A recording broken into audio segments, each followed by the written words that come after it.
Hello everybody, welcome back to a brand new video. This was a comment suggestion from months ago, and I'm finally getting to it.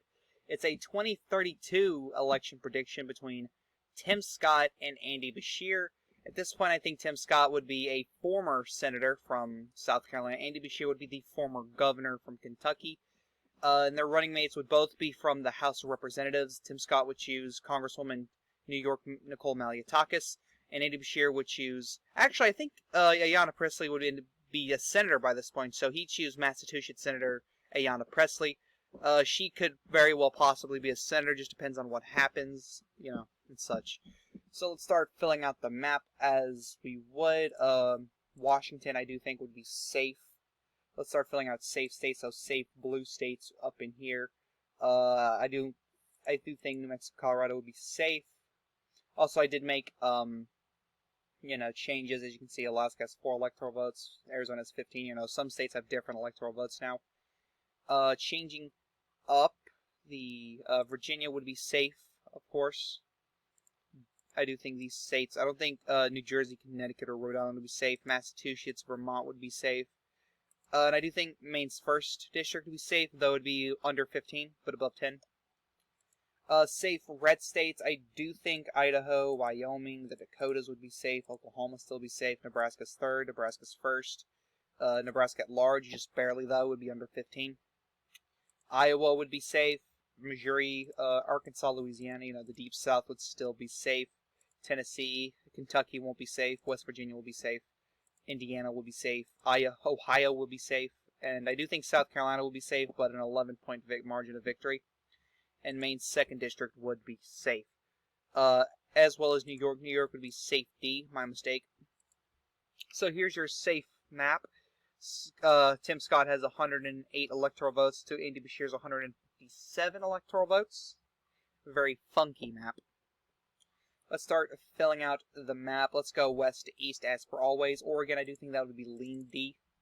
I think Oregon is trending to the right statewide, and I do think it'll end up becoming a battleground very soon. Though I do think Beshear would end up winning it by 4 points. Nevada, lean R. I do think... let's make the map all nice and pretty. Short, there you go. I do think Scott would end up winning it by 2 or 3. It's trending red, but very rapidly. So Scott, it would end up becoming a red state very soon. Arizona, I do think that would go lean D. It's trending blue, and I don't think Tim Scott's the guy who, in 2032 especially, could flip the state red. Utah, Montana, both likely are. They're trending blue, though not fast. It would be an 7 to 9 point victory for Tim Scott in the state. Alaska would be lean R. It's trending blue, in my opinion. Trending blue fast, and I think Andy Beshear is the right candidate to make it close, though I don't think he'd win it.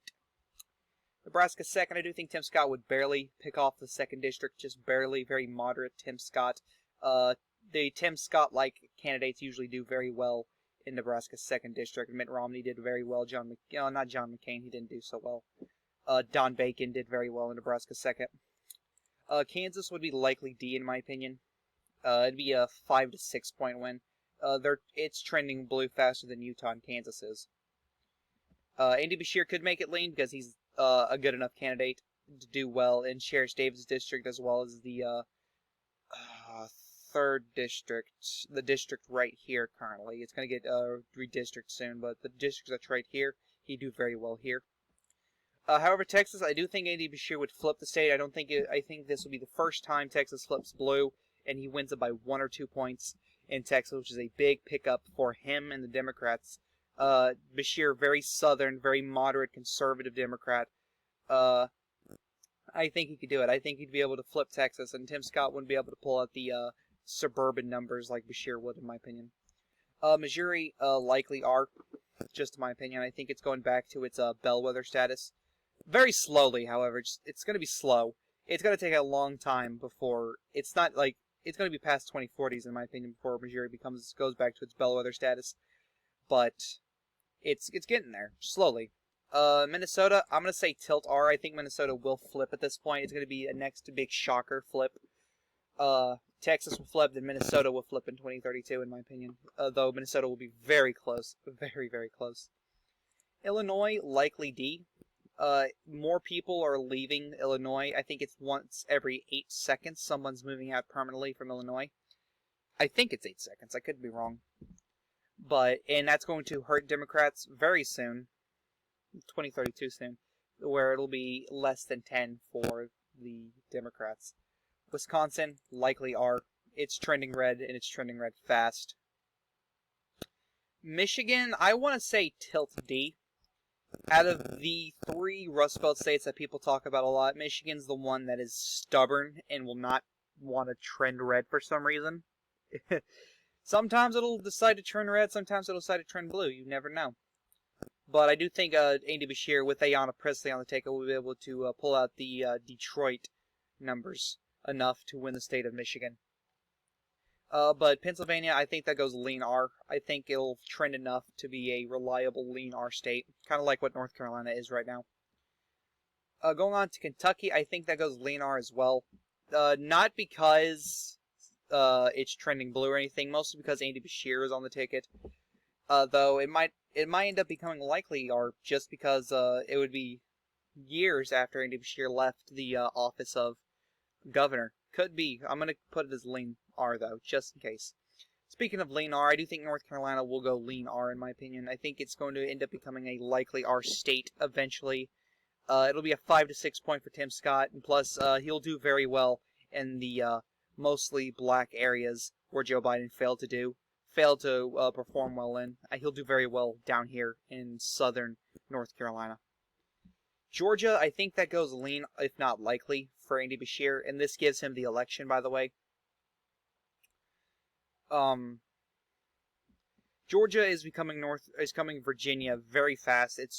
I think Republicans are just going to lose the state as well as Texas, and there's nothing they can really do about it except keep the North, start winning these northern states up in here in the Northeast. That's all they got to do. So because this election, as I'm showing you, Virginia, Beshear, Georgia, Beshear, Texas, Beshear, and Tim Scott, it's not looking too well. Looking at Florida, it really just depends. Who was the president beforehand? So, based off my prediction, I do think it'll be Trump-Harris in 24, and Harris will win, and then Harris will lose to DeSantis in 28. So, let's say Ron DeSantis is the incumbent, and he decides not to run, but he's very popular in the state of Florida. I do think it would go tilt-R. If not tilt D, it's a toss-up really for me, but I don't like leaving the map blank, so I'm going to say Tim Scott wins it just for simplicity's sake, and the fact that it is trending red very fast. New Jersey, I want to say that goes likely, as well as Connecticut and Rhode Island. I do think these 3 states will, rough around likely D. A 6 to 8 point win in all these states, maybe 6 in New Jersey, 8 in Connecticut. No, 9 in Connecticut, 8 in Rhode Island. I think Tim Scott would be able to pull those numbers out enough for the independents to vote for him. New Hampshire, I'm going to say tilt D because it is trending red, but Ayanna Pressley's on the ticket, and I think that will bring out the enthusiasm factor for Beshear to pick off the state. Maine at large, I do think goes lane D. I don't see it flipping. I don't think Tim Scott could pull out the energy enough to make it closer than what it was. But here's the final electoral map. Andy Beshear wins 301 electoral votes to Tim Scott's 237. I hope you enjoyed this video, guys. This is the Chaotic One saying, peace.